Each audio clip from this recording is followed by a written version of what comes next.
Chama cha Msingi Mkombozi kilichopo kata ya Tutuo wilaya ya Sikonge mkoani Tabora kimezindua rasmi jengo jipya la ofisi litakalosaidia kuboresha huduma kwa wanachama na wakulima wa eneo hilo.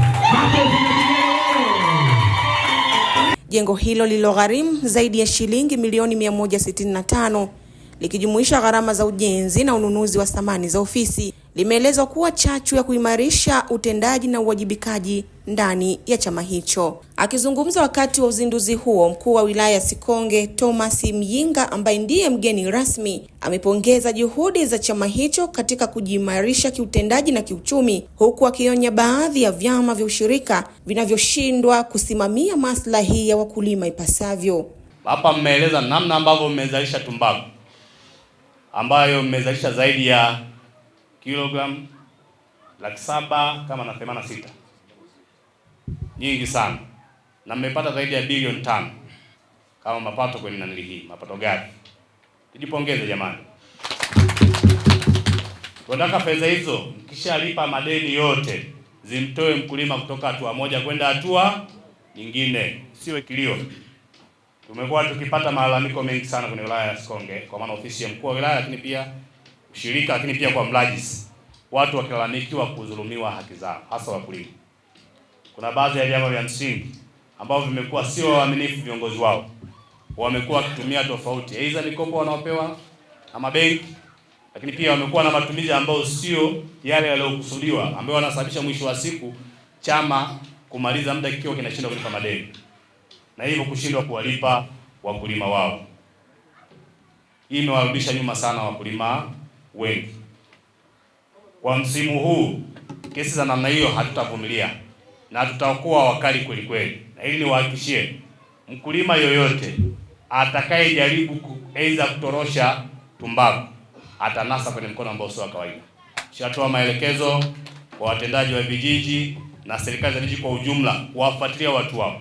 Tukikubaini tutakuchukulia hatua kali. Kwenye jambo hili hatutacheka na mtu. Kwa upande wake, meneja wa chama cha Msingi Mkombozi Mohamed Sadiki akamweleza mkuu wa wilaya kuwa licha ya mafanikio hayo bado wanakabiliwa na changamoto ya kupanda kwa bei za pembejeo, hali inayowaumiza wakulima. Moja na mafanikio tuliyopata, tunakiri kuwa zipo changamoto mbalimbali ambazo kama chama cha Msingi Mkombozi tunakutana nazo, ambazo zinahitaji nguvu na ushirikiano wa serikali na wadau wengine. Ni bei ya pembejeo kuwa juu ukilinganisha na bei ya zao, na tulitarajia kuwa tunaweza kupunguza makali ya bei ya pembejeo kupitia ruzuku ambayo tuliahidiwa, na mpaka sasa tumepata msimu mmoja, nyingine hatujui tutapata lini, na jambo lipo kimya. Lakini pia mmeeleza hapa changamoto ambazo mnakumbana nazo. Moja hapo mkielezea kwamba mwaka huu bei ya pembejeo imekuwa juu ukilinganisha na bei ya soko iliyotangazwa. Ni kweli. Serikali jambo hili inalifahamu kuwa bei ya soko tumbaku, bei ya tumbaku imekuwa chini ukilinganisha na bei ya pembejeo. Serikali imelichukua na inalifanyia kazi na tutatolea majibu muda si mrefu, kwa sababu lipo kwenye mchakato na vikao vinaendelea kuona namna ambavyo jambo hili tutaliweka sawa. Naye mrajisi msaidizi wa vyama vya ushirika mkoa wa Tabora Venansi Msafiri akawataka viongozi wa vyama vya ushirika kuweka vipaumbele vinavyolenga maendeleo endelevu ili kukuza vyama vyao na kuongeza imani kwa wanachama. Vile vile sasa hivi tunaenda kujiandaa na masuala ya uchaguzi wa viongozi kwa msimu mwakani.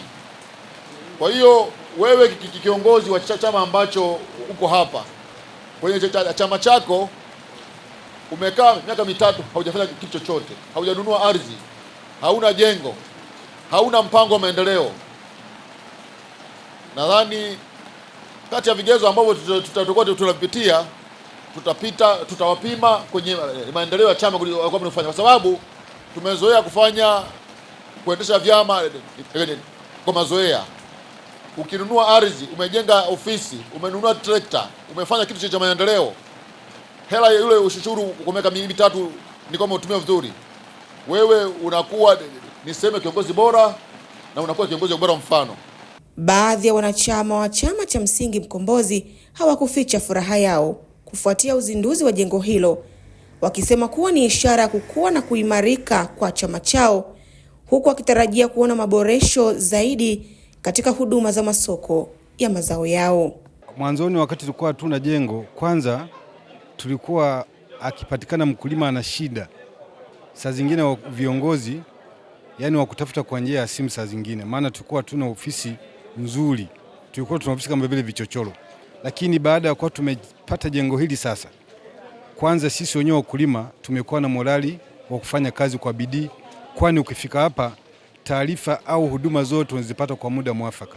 Manufaa kupitia chama hichi, kwanza naishi vizuri na familia yangu, nasomesha watoto wangu. Hata changamoto ya kujenga ofisi, tumejenga gala, na mpaka sasa hivi tunafaidika kuhusu kilimo chetu, na tutaendelea kuongoza kulima kilimo chetu vizuri na mpaka kizazi kitakachokuja. Kutoka kata ya Tutuo iliyopo wilayani Sikonge mkoani Tabora, jina langu naitwa Khadija Omari Mazezele.